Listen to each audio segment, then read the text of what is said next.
Oh, gee, Willie. Thought it was a postman with some more of them recorded deliveries. Jim, we've got to have a talk, lad. So, what's the problem? You know what the problem is. Oh, last night, look, I'm sorry. Circumstances beyond my control. Yeah, but, I mean, did you mean it? I mean, you're not coming into work then? No, of course I'm not. And where does that leave me? Halfway through a job with Maud Grimes. Look, like I said, there's a case. You can use the van and you can use the backyard for your gear, okay? Only don't leave these lying around, will you? Because you know you'll end up with them. There you go. Is that the dress for tonight? Yeah. Oh, very good, yeah. Yes, just the ticket. Any luck with the photos? Yes, they're on there. Where? Right. Oh, right. Oh, yes. Oh, yes, very... Alec, yes. Alec, I would prefer it if you didn't use the one with the bikini. Look, if you have to use it, just do the head and shoulders, right? I don't want folk getting the wrong idea. I'm singing and that's it. Yeah, well, I'll see which blows up better on the copier. Right. I'll see you 2:30. Now, have you told this pianist fella that I'm not a proper singer? Everything's going to be fine. Not a proper singer, what are you talking? Of course you are. I've had clients on my books for 20 years who haven't half the talent you've got. Oh, come off it. Well, potential talent. And I mean that, most sincerely. I used to get a message from a wee stable lad in Newmarket. Put a fiver on for him, send him in the winnings, you know. Tell you one, taught me one thing though. Even if a horse is trying, doesn't mean to say it's going to win. Anyway, all these experts are so clever. Why do they need to sell their information? Why don't they just retire? Remember that Horace Bachelor, eh? Keynsham, Keynsham. What the name of God was that all about, anyway? Oh, that's me, Jim.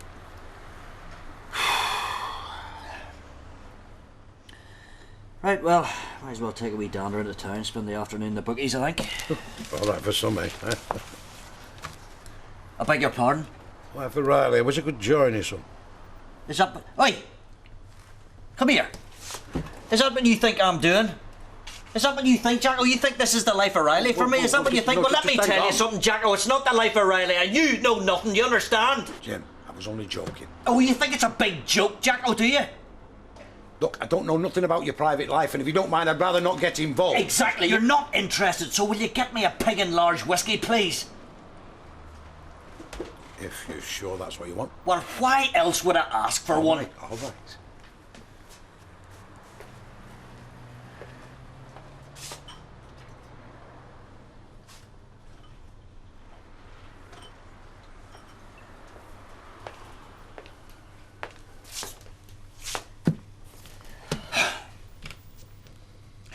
Jack, I'll ask you for a large whiskey. A large one.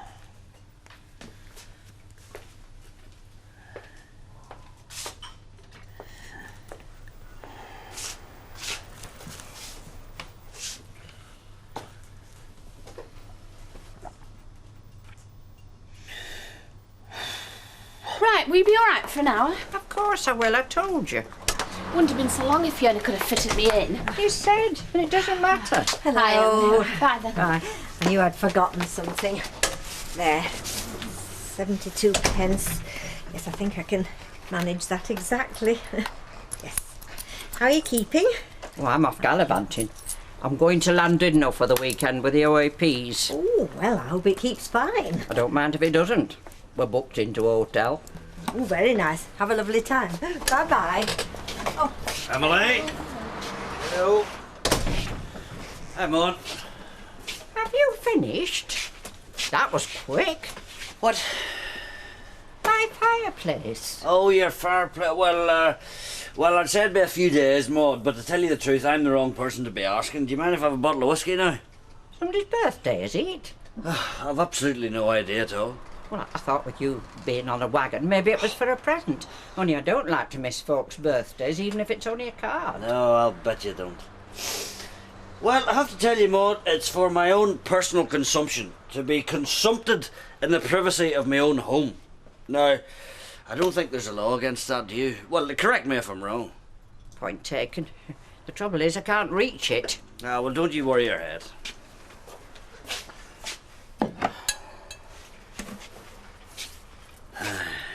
So, I suppose you're going to refuse to serve me with me being on the wagon, is that right?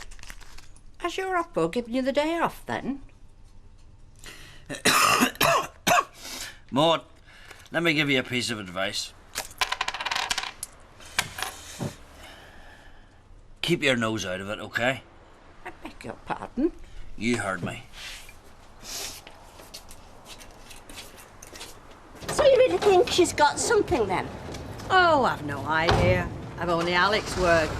Anyway, poor kids let him talk her into it, and I said I'd go over her numbers. I'll only be gone an hour. Oh, well, I expect I'll manage. What's going on over there?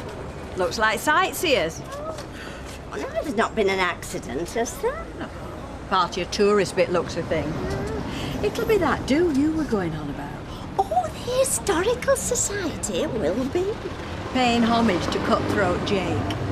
Tom O'Neill. You know, apparently he was gibbeted on the site of our house. Nasty. So what are they doing stood outside corner shop? As a result of detailed research by the Historical Society, we can now prove beyond all doubt that the site of Tom O'Neill's gibbet was where this letterbox now stands. The very colour of which is not wholly inappropriate, given that he shed the blood of no less than 7 unfortunate souls. Happen it's some other cutthroat Tom O'Neill. The next stopping point on the murder trail is only a few yards away, the other end of Coronation Street. If you'd just like to follow me. Oh, look, I'll be back in a minute.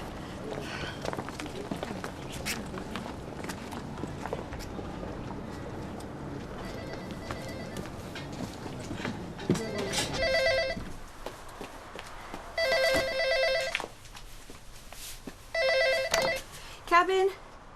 Oh, hello, Derek. Well, no, she's actually just slipped out for a minute. I'll get her to phone you when she comes back. Forward in time some 200 years. In 1978, this side of the street was very different to the present suburban-style development. There was a factory on this site, and in the year in question, it was owned by a firm known as Baldwin's Casuals. And it was here, on January the 11th, that 2 armed raiders entered the premises and coolly walked into the inner office, where the hapless wages clerk, Ernest Bishop, was preparing the weekly pay packets. It was assumed by some at the time that Ernest, or Ernie, as he was affectionately known, was a Habago hero. In fact, he was in the act of handing over the money when they were interrupted by the boss, who accidentally bumped into the shotgun-wielding robber, with the unfortunate result that the weapon discharged its fatal load full into Ernie's chest. Death was not instantaneous, and he lingered on for another 24 hours, finally expiring in Weatherfield General in the arms of his widow. So, that's Cutthroat O'Neill and Ernie Bishop. 2 down, 5 to go. We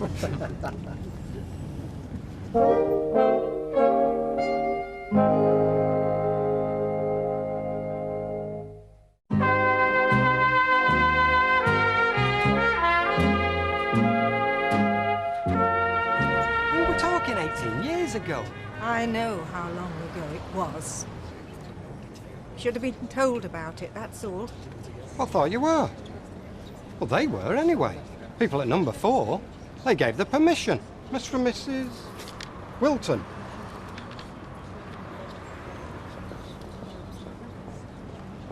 No, not our letterbox, the one outside the shop. Oh, well, pillar box then. Anyway, it was nothing to do with our house. I suppose we should have realised that. But, oh, Derek, it was terrible. I mean, all these people gawping. Oh, yes, in graphic detail. Hello, Emily. Now, what can I get Yes. you? I'd like to speak to Mavis. Is she here? Well, she is, but she's on the phone. Well, yes, I'm sorry about this, but they haven't come in yet. Yes. Well, we'll let you know as soon as I think she's going to be quite some time. All right. I'll call back then. I think she'll know what it's about. Yeah, that's all right. Just a minute. What did she say? Not a lot, but I think she knows. What am I going to say to her? How much did they charge for your hair? Well, Well, £2 extra than Fiona, but then they did go to an awful lot of trouble.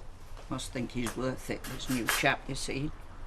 Oh, that's what's bugging you. Nothing's bugging me. My date tonight. That's your business, not mine. Yes, you're dead right, it is my business. I keep my nose out of other people's affairs. I don't need reminding. Would you rather not go to Llandudno? Because, you know, you don't have to if you don't want to. What's Llandudno got to do with the price of feathers? Because something's bothering you. You didn't go home this afternoon, did you? I went straight there and back. I've only been gone an hour. I think they've downed tools, the builders. Well, what gives you that idea? Be all that rubble and never get rid of it. Well, they'll not get paid, not till they finish the job. But has Bill been in then? MacDonald. Something fishy. He hasn't turned in, I can tell. Andy were drunk. Are you sure? You're supposed to have stopped drinking still. Steve comes out of prison. I'm sure he has, you know. Oh, well, if you know all about it, I won't argue. Only if I were you, I wouldn't offer him your opinions. Well, has he upset you? He has, hasn't he? Nothing I can't handle myself. Oh, put the kettle on, will you?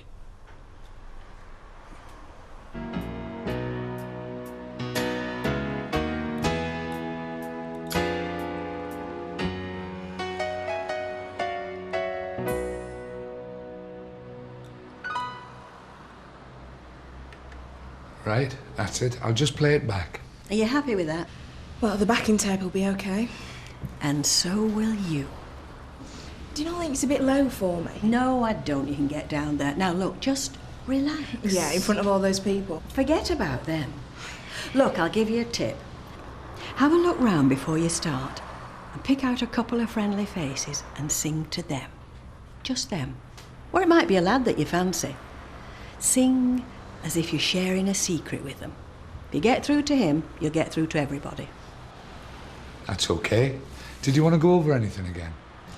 Yeah, I'm not happy with the ending. Once more, please. Right, is that it? Yes, sir. All right, then that's 20 and 2 28s are 86. No, sorry, 76. Oh, sorry. Oh, thumbs. Well, Thank you very much. I'll just turn the sign round.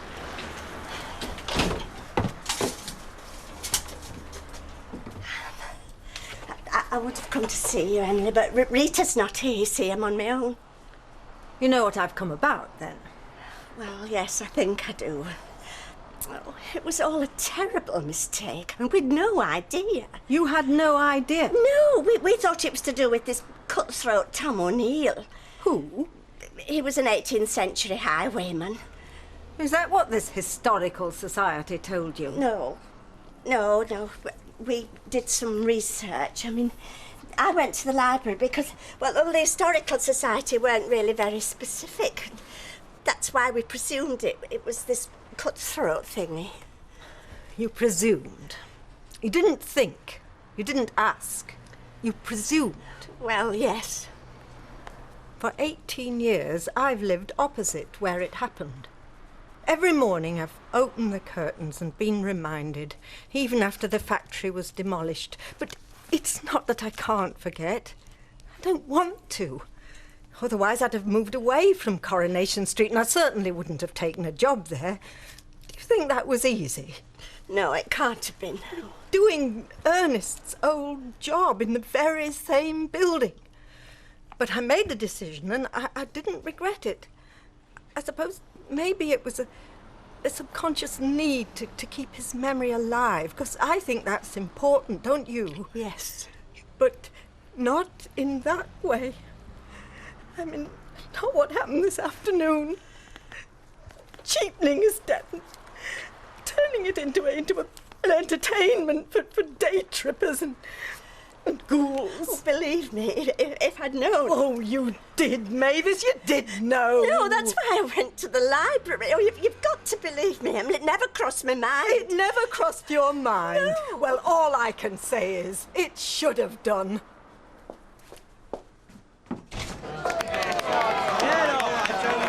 Otherwise we'll be here all night. Lovely, Marvin. It's certainly a moving experience. I certainly want to be known. Do you know, I've come over all goosebumps. She's on next. And how is she? Terrified. How's the audience? Chester Zoo. Well, we've got a real treat for you now. She's a local girl.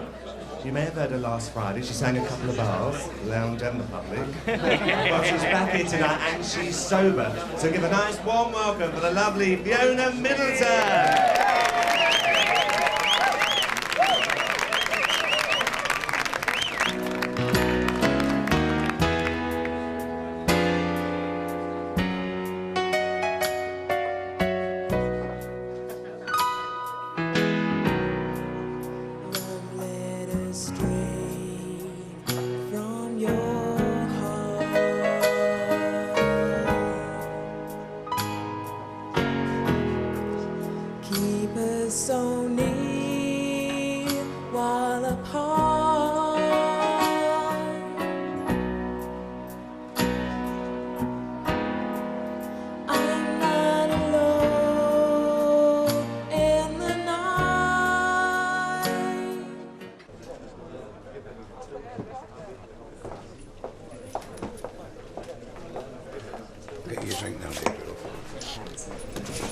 It sounds like overreaction to me.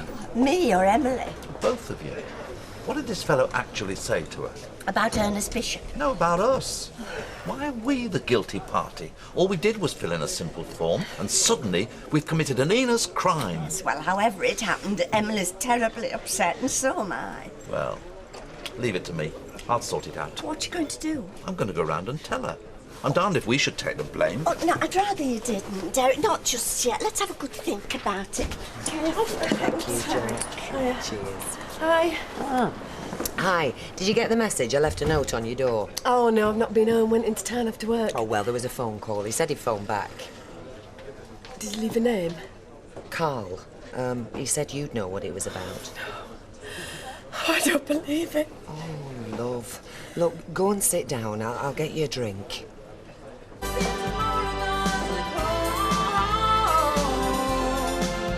must be an angel playing with my heart.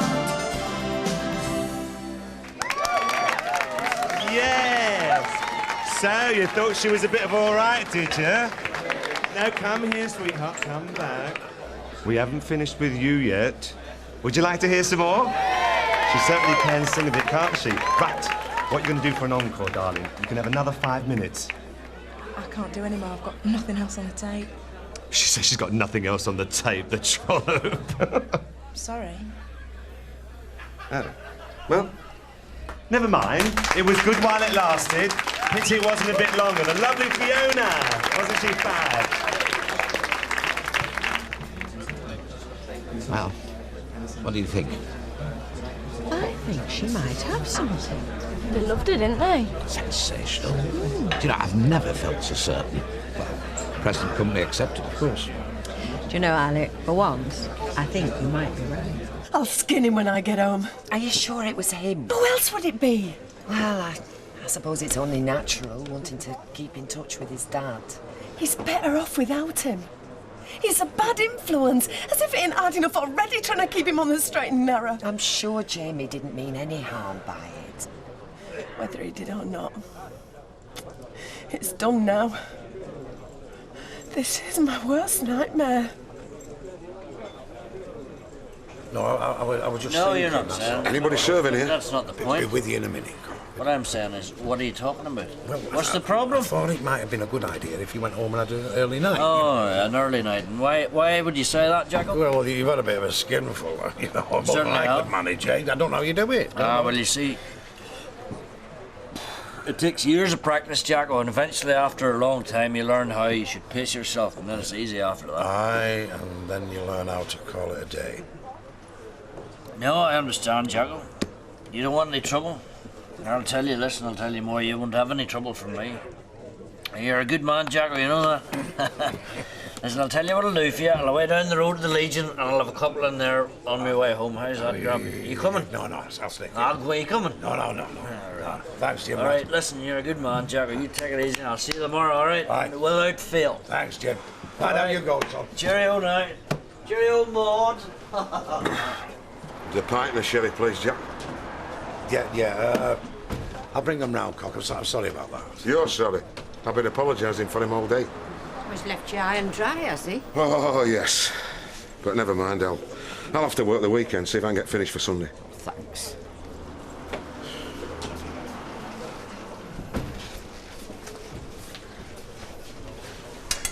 Landlord, white wine and soda, please.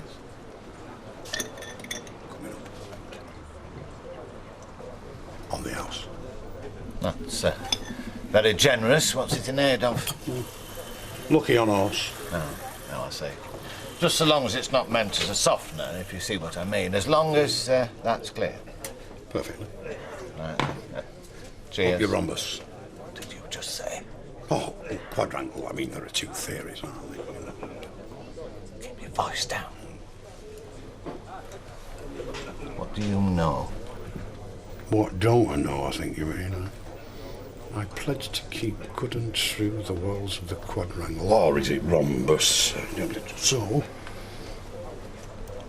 look no further, Norris. No further for what? Tommy Milk's replacement. I'm your man.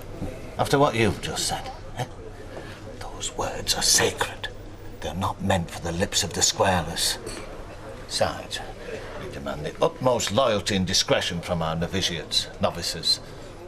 Not even in the running. I take exception to that. Do you? Ah. Right. Well, I'll keep you in mind if you tell me who blabbed.